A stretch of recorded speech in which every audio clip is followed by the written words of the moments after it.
Hello family, welcome back to my channel Mousumi's রান্নাঘরে সবাইকে স্বাগত। গাইস, এখন যেহেতু ঠান্ডার সময় চলছে, ঠান্ডা মানে ঠান্ডা লাস্টের দিকে আর কি। আর আজকে গাইস তোমাদের গোটা রান্না করে দেখাবো আর কি।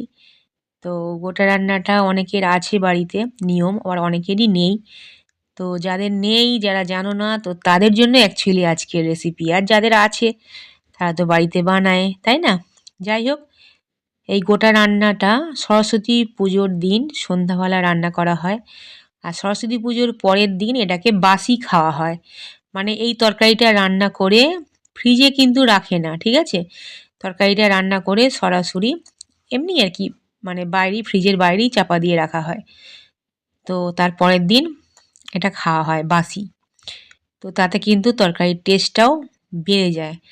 কিন্তু আমাদের নর্মালি বাড়ির যে রান্নাবান্না সেগুলো মানে কখনো যদি বাসি থাকে, দেখবে সেই তরকারি কিন্তু অতটা টেস্ট লাগে না। কিন্তু ঠাকুরের হয়তো একটা আশীর্বাদ আছে, যার কারণে এই গোটা রান্নাটা কিন্তু খুব টেস্টি হয়ে যায় বাসি হওয়ার পরে।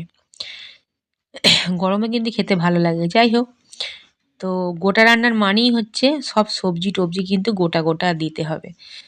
আবার অনেকে আছে যাদের এই রান্নাটা নেই, কিন্তু তারা নিজেরা তুলেছে, কিন্তু গোটা নয়, তারা সবজিগুলো অল্প করে কেটে দেয়। অল্প করে কেটে এই কারণেই দেয় যাতে নিয়মের কোনো রকম খিলাপ না হয়। মানে নিয়মের যাদের নেই তাদের তো এই জবরদস্তি করতে নেই জিনিসটা, যে জবরদস্তি করে আমি নিয়ম তুলবো, এটা তো করতে নেই, কিন্তু খেতেও ইচ্ছা করছে, তো সেই ক্ষেত্রে তারা সবজিটা গোটার জায়গায় একটু কেটে দেয়। তাতে সবটা কিন্তু পারফেক্ট হয় না, মানে টেস্ট ভালো হয় কিন্তু পুরোপুরি নিয়ম হিসাবে হয় না। যাই হোক, এখানে অনেক কিছু সবজি নিয়েছি, সব পরে বলে দিচ্ছি। আর এখানে আদা জিরে বাটা, ধনে গুঁড়ো, হলুদ গুঁড়ো, এগুলো সব নিয়েছি।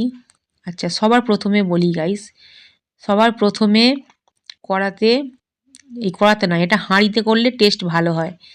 যদি তোমরা এই গোটা রান্নাটা গাইস, এই গোটা রান্নাটা তোমরা যদি সিলভারের হাঁড়িতে করো তাহলে সব থেকে ভালো টেস্ট আসবে।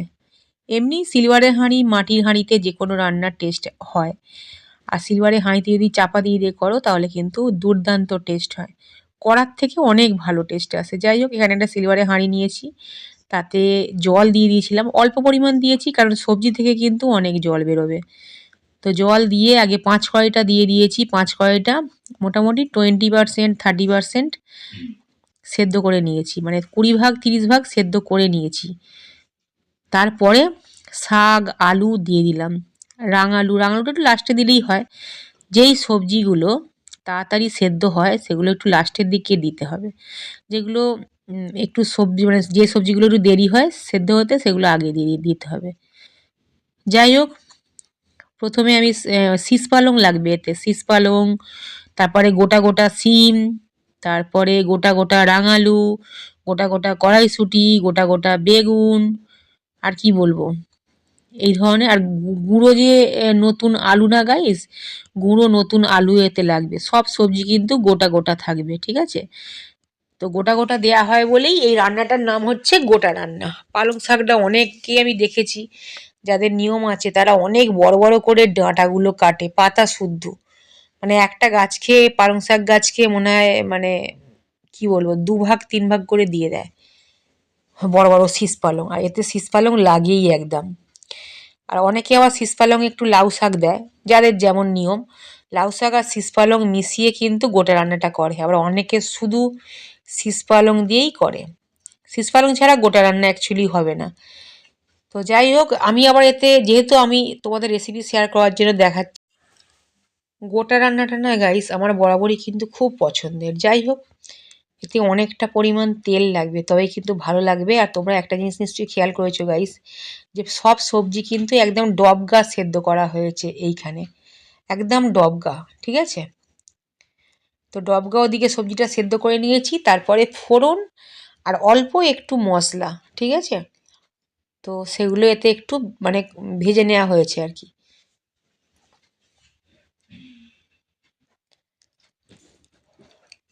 অনেকদের নিয়ম আছে গাইস, যেটা হচ্ছে যে আদা বাটা কিন্তু ডবগা দেয়, জিরে বাটাও কিন্তু ডবগা দেয়। ডবগা দেয় বলতে কীরকম গাইস, অনেকে আবার ডবগা ব্যাপারটা হয়তো বুঝতে পারবে না। তো ডবগা বলতে সবজি যখন সেদ্ধ হচ্ছে সবজিতে কিন্তু সরাসরি দিয়ে দেওয়া হয় আদা বাটা জিরে বাটা, বুঝতে পারলে? তো যাই হোক, আমি একটু তেলটা যেহেতু ফোড়ন দিয়েছি, তেলের পরিমাণটা একটু বেশি লাগবে, আর সর্ষের তেল অবশ্যই। তো ফোড়ন দেওয়ার পরে তেজপাতা, গোটা শুকনো লঙ্কা আর 5 ফোড়ন এতে ফোড়ন দিতে হবে। তো যাই হোক, একটু যেহেতু শাক রান্না হচ্ছে, একটু চিনি না হলে কিন্তু শাক একদমই ভালো লাগবে না।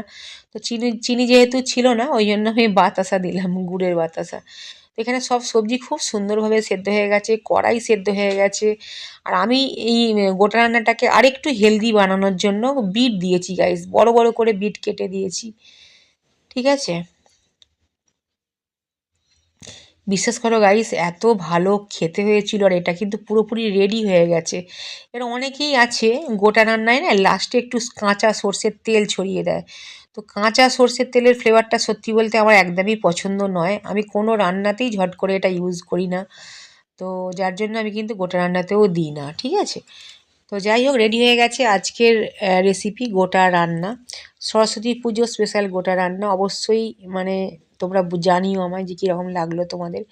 আর ভীষণ হেলদি একটা খাবার এটা, অবশ্যই তোমরা ট্রাই করো। আজকের মতো বাই, থ্যাঙ্কস ফর ওয়াচিং।